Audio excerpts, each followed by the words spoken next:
Alors maintenant, nous allons basculer dans le menu édition et nous allons regarder ce qui s'est passé pour réaliser ce modèle.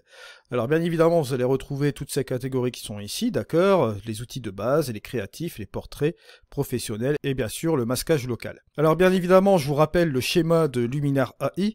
Vous allez sélectionner une photo dans votre bibliothèque ou vous importez une image unique, bien évidemment. Vous laissez faire l'assistant AI qui lui va aller chercher dans sa base de données de modèles et vous proposer des solutions par rapport à votre image, bien sûr. Il va vous donner un point de départ, ça je le rappelle, ça a été signalé dès le départ, c'est un point de départ. Ce n'est pas une fin en soi, bien sûr. Vous allez avoir le premier modèle, mais vous allez pouvoir basculer en mode édition, modifier les choses par rapport à votre image, bien sûr. Donc, une fois que vous avez votre point de départ comme celui-ci, ce que vous pouvez faire, c'est regarder à l'intérieur de ce menu édition ce qui a été utilisé. Bon, là, forcément, vous avez les propositions d'outils lumière. Si on va notamment dans la courbe, vous voyez qu'il y a eu une utilisation de cette courbe pour réaliser ce template, bien sûr. Vous allez aller dans l'outil amélioration, par exemple, par intelligence artificielle, vous avez l'accent, et vous avez l'embellisseur de ciel qui a été utilisé juste ici. Vous allez aussi dans l'outil couleur, vous allez remarquer, si vous regardez la tonalité, les verts ont été un petit peu modifiés, et notamment aussi la saturation, juste comme ceci. Ok?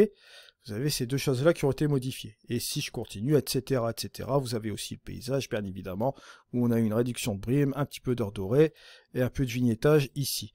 Et vous avez bien évidemment dans les outils pro, les quelques outils qui sont ici, dont notamment Super Contrast, l'harmonie des couleurs, bon, l'optique, etc. Bon, là c'est la première chose à voir. Si vous regardez votre image, si vous trouvez qu'elle est bien comme ceci, vous pouvez bien évidemment l'exporter. Petit truc, si vous voulez afficher l'histogramme, vous pouvez le faire aussi en faisant un clic droit sur l'image. Vous avez l'histogramme qui s'affiche ici, vous pouvez même appuyer sur la touche J pour afficher l'écrêtage, bien sûr. Ou l'enlever si vous appuyez bien évidemment sur cette touche-ci. Là, bien évidemment, ce qu'on peut faire, c'est par exemple, on va aller dans l'accent, on va booster un peu l'accent pour retrouver un petit peu de tonalité ici au milieu. Bon, le truc aussi qu'on peut faire, c'est peut-être un peu dégager les ombres, juste comme ça, pourquoi pas, ça peut être sympa. Bon, je regarde un peu là, on va dire à 19, c'est pas mal.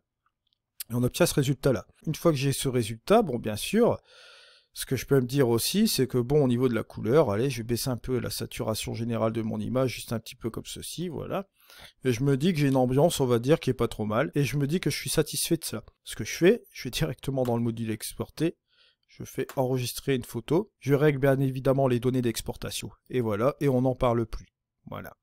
Vous voyez, ça a pris quelques minutes pour passer de ça, bien sûr, à ça. Ça, c'est un des exemples que je peux vous donner. Et si vous êtes satisfait, par exemple, du modèle, vous retournez dans le menu édition, vous allez sur ces trois petits points qui sont là, vous cliquez sur enregistrer, bien sûr. Une fois que c'est enregistré, vous retournez dans vos modèles, vous allez directement dans ma collection, dans les modèles utilisateurs, vous allez sur ces trois petits points là, vous faites renommer, exposition longue 02, voilà, un truc comme ça, et hop, vous appuyez sur entrée. Éventuellement, vous mettez le petit cœur si c'est un de vos favoris, et il va basculer bien évidemment dans les favoris ici. Voilà. Vous voyez, bon, il n'y a rien vraiment de compliqué là-dedans, d'accord? Maintenant, nous allons passer sur la phase des ajustements locaux.